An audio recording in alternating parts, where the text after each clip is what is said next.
మన మర్రి golden diamonds లో మీరు కొనే ఆభరణాలపై నో జీఎస్టీ, కేవలం 1% నుండి 11% వరకు మాత్రమే గల VA, ఆపై జీరో మేకింగ్ ఛార్జెస్, ఇంకా నో జీఎస్టీ.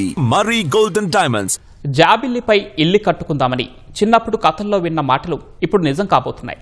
అవును, చందమామపై మనిషి శాశ్వతంగా మకాం పెట్టే రోజులు త్వరలో రానున్నాయి. ఇటీవలే చంద్రుడి చుట్టూ ఒరాయన్ వ్యోమనౌకను విజయవంతంగా తిప్పిన అమెరికా అంతరిక్ష పరిశోధన సంస్థ నాసా ఇప్పుడు జాబిల్లిపై పట్టు కోసం మెగా ప్లాన్ను ప్రకటించింది.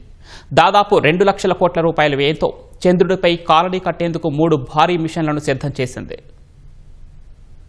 మనుషులను మరోసారి చంద్రుడిపై దించడమే లక్ష్యంగా ఇటీవలే జాబిల్లి చుట్టూ ఓరాయన్ వ్యోమనౌకను పరిభ్రమింపజేసిన అమెరికా అంతరిక్ష సంస్థ నాసా ఇప్పుడు మరో 3 భారీ మిషన్లను ప్రకటించింది. చంద్రుడిపై శాశ్వత స్థావరం ఏర్పాటు చేయనున్నట్లు ఈ ఏడాది మార్చిలోనే తెలిపిన నాసా అందుకోసం ఈ 3 మిషన్లను చేపట్టనున్నట్లు పేర్కొంది. దాదాపు 2 లక్షల కోట్ల వ్యయంతో చంద్రుడిపై శాశ్వతమైన బేస్ను నిర్మిస్తామని నాసా ఉన్నతాధికారి జేరిడ్ ఐసాక్మన్ తెలిపారు. ఇందుకోసం ఈ ఏడాది సెప్టెంబర్లో మూన్ బేస్ 1 మిషన్ను ప్రారంభిస్తామన్నారు. ఇందుకు బ్లూ ఆరిజన్ సంస్థకు చెందిన blue moon mark 1 endurance lander ను నాసా ఎంపిక చేసింది. ఇది చంద్రుడిపై షాకిల్టన్ కనెక్టింగ్ రిడ్జ్ ప్రాంతంలో ల్యాండ్ అవుతుంది. స్టేరియో కెమెరాలను, వ్యోమనౌకల ఖచ్చితమైన లొకేషన్ ను గుర్తించే లేజర్ పరికరాలను ఇది తీసుకెళ్తుంది. ఈ ఏడాది చివరిలో మూన్ బేస్ 2 మిషన్ లో గ్రిఫిన్ ల్యాండర్ ద్వారా 500 కిలోల కంటే ఎక్కువ కార్గోను చంద్రుడిపైకి చేరవేయనున్నారు. ఈ కార్గోతో భవిష్యత్తులో వ్యోమగాములు అక్కడే చిన్న వాహనాలను తయారు చేసుకుంటారు.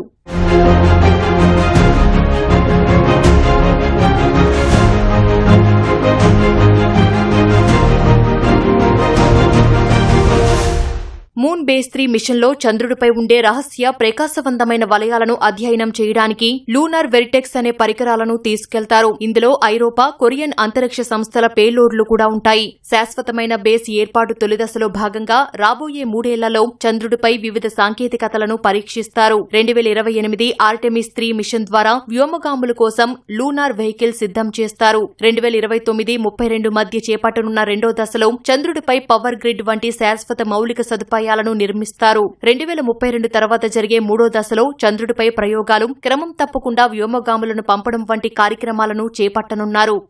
ఈ ప్రణాళికలన్నీ విజయవంతమైతే ఈ ఖగోళ ప్రపంచంలో భూమి కాకుండా మరో చోట మనిషి నిర్మించే మొట్టమొదటి శాశ్వత స్థావరం ఇదే కానుంది. చంద్రుడి వాతావరణంలో మనుషులు జీవించడం, పనిచేయడానికి అవసరమైన నైపుణ్యాల అధ్యయనానికి ఈ బేస్ కీలకంగా మారుతుందని నాసా తెలిపింది. ఈ బేస్ లో చంద్రుడిపై ప్రయాణించే రోవర్లు, ఎగిరే డ్రోన్లు ఉంటాయని పేర్కొంది. అనుకున్నది అనుకున్నట్లు జరిగితే మనిషి చంద్రుడిపై శాశ్వతంగా స్థిరపడ్డాడని గర్వంగా చెప్పుకోవచ్చని NASA moon base programme executive Garcia Galan వ్యాఖ్యానించారు.